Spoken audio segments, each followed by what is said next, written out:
Pomislite,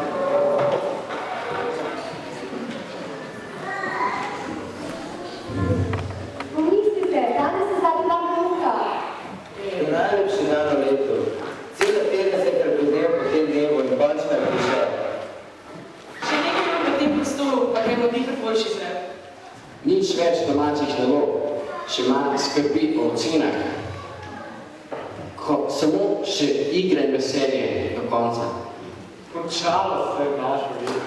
Čakaj malo, mar je bilo to res ujetništvo? Je bila šola res za nas zapor? Jaz bi rekel, da ne. Zapor je žalosten in grd naziv. Šola pa ni grda in niti žalostna stvar. Tudi če se je šola na trenutke zdela težka, včasih le ni bilo tako hudo. Še več, pogostokrat smo bili deležni tudi lepih trenutkov. Koliko dobrih stvari smo se naučili. Res smo lahko hvaležni in dolžni tej učilnici, še posebej pa tem klopem, učiteljevim izidkar šolskih tabor. Jaz bi rekel, da se moramo zahvaliti predvsem naši učiteljici. Res je. Predvsem zato, ker se ne bomo več videli. Za nas je učiteljica postala že del družine.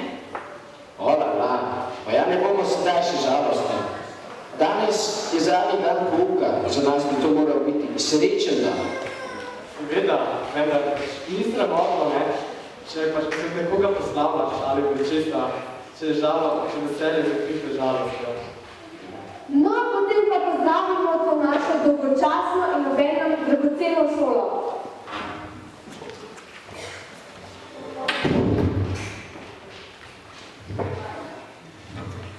Adijo klop in oprosti mi, če sem te kdaj prcnil z nogami in te omazal z nečistimi rokami.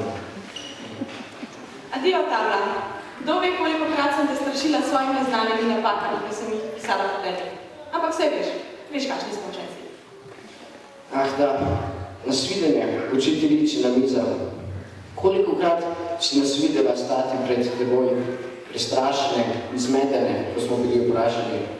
Vendar potem nam je učiteljica pomagala in nas spodbujala, veš šlo. Pozdrav se tebi, naš učilnik. Na sladek zapor naših igranosti. Adijo zvezki, adijo knjige, svinčniki. O ne, vi greste z nami. Ampak kljub temu, vas bomo vrgli na stran in za nekaj časa pozabili na vas. Vendar, ko bomo utrujeni od iger in od sladkega nedela, vam bo dolgčas po nas.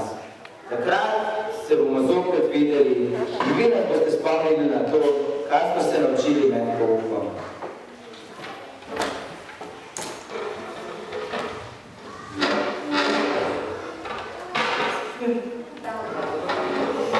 No, kot je v navadi, bi jo mogla od konca šolskega leta povedati nekaj v slovo.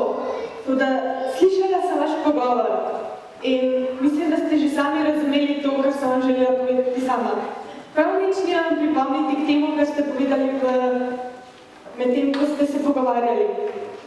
Samo eno stvar bi vam lahko še rekla. Vesele počitnice in ne pozabite ene stvari. Počitnice ne bi bile tako lepe in zaželjene, če ne bi bilo šole.